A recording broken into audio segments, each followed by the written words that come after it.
So if you've been following the news and the headlines regarding the Melissa Lucio case here in Texas, you likely already know that the state of Texas was scheduled to carry out her execution this week, but at the last minute, a stay was granted by the Texas Court of Criminal Appeals, which is the highest level of court here in Texas for criminal cases, in which they sent the case back down and halted the execution.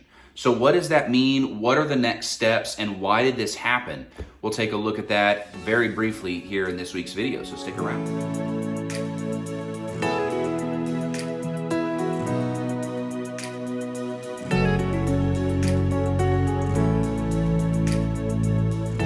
Happy Friday, everybody. I hope you're having a great week and gearing up for another awesome weekend. This week, we're looking at the Melissa Lucio case. Now, for those of you who are unfamiliar, Melissa Lucio is a Hispanic woman. She was actually the first Hispanic woman ever to be sentenced to the death penalty here in Texas. She was accused and ultimately convicted of severely abusing and eventually causing the death of her 2.5-year-old daughter. Now, this case is well over a decade old. This happened down in South Texas. And it has been the subject of a whole lot of scrutiny ever since it was originally decided.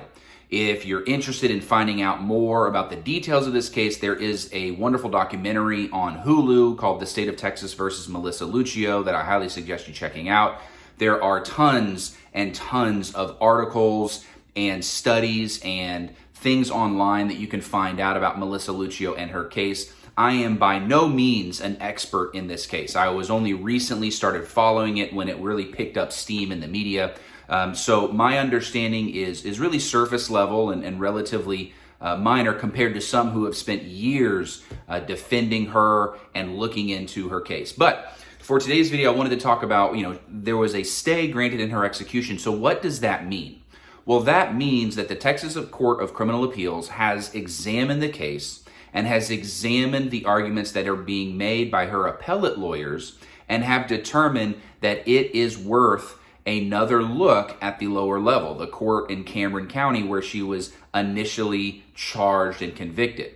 Now, the general arguments that are being made that they want Cameron County to look at is whether or not there was evidence that was hid from the defense during her trial, because that would be a reason for significant error. There is questions on her actual innocence, if there was some junk science used that was used to bolster the evidence against her at trial.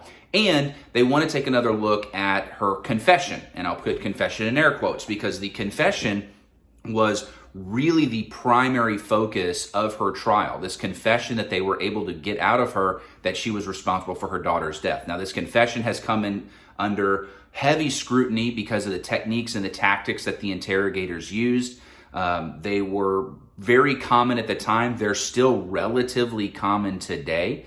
And for those of you who haven't watched the documentary, I highly suggest you at least check that part out because it really shows the dangers of going in and submitting yourself to questioning at the hands of police without a lawyer there with you. She was questioned for 7 or 8 hours. She was not given any food. She was not given any water. She was held in this one room. The investigators used a tag team approach where multiple investigators would come in and out of the room. They were very aggressive with their questioning, and they really wore her down to a point where experts now believe that the confession that she ultimately gave was very coerced and highly likely to be false. And, she has since recanted most of the things she said in that interview. So it's worth a look, and it's a big reason why me and others like me in the defense world are always highly skeptical of these confessions as they occur. We want to see the facts surrounding when did these confessions happen, how were they obtained, because the more we learn about psychology and the way the human mind works and the way that the human mind copes with stressful situations, the more we understand that false confessions are a very real thing that happen, and they are a very real thing that can throw a case completely into turmoil. And so investigators are now becoming more aware of that, so they're becoming more cautious in how they do these interrogations. However, they are still a very, very big danger. The other thing that was important on this is the kind of weight that was given to some of these expert witnesses at trial. The expert witness was the medical examiner, who said that according to her autopsy of the child, it was very clear to her that this child had been significantly beaten.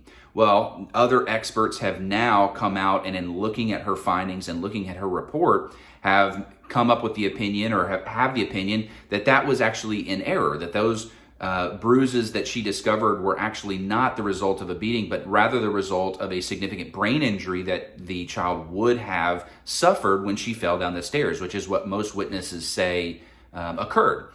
So it's a very interesting case. It is an interesting case to look at for several reasons, in that it really throws into stark contrast the way we have always felt about confessions. If somebody confesses to a crime, they must have done it. This is a great case to study why that may not be the case. It's also a very interesting case to look at, the level of credibility we give these expert witnesses, and how important it is for a defense lawyer to really, really analyze the methodology that those experts use to determine, is that accurate? Is that reasonable? Is that reliable? Is that something that the scientific community at large would put significant weight on? Would they agree with those conclusions? It's why that process is so important. So from now, what will happen is the case will get sent back down to the lower level courts for them to examine those issues and determine if there were significant errors that led to a wrongful conviction of Melissa Lucio.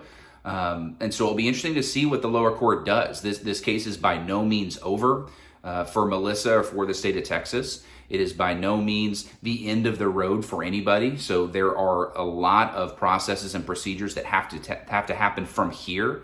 But she is garnishing a whole bunch of support, including, I think, 5 of the jurors that convicted her originally have come out in support of her and said, had I known what I know now, I would not have convicted her of this crime. So it's an interesting case study in how the narrative of a trial can really, really be focused by the efforts of the prosecution, by the efforts or non-efforts of the defense lawyer, and a jury is given a very sanitized version or a very limited scope of what facts may or may not exist, and how that could ultimately result in, depending on how you feel, a wrongful conviction in this case. So it's an interesting case study. I really recommend you look it up, and I know I'll be following it as it works its way through the lower courts and back on its way up to the Texas Court of Criminal Appeals to see what happens. It is a big win for those in Texas and nationwide who are opponents of the death penalty. So it will be interesting to see, what the courts and the Texas Governor Abbott does with this case. So an interesting one.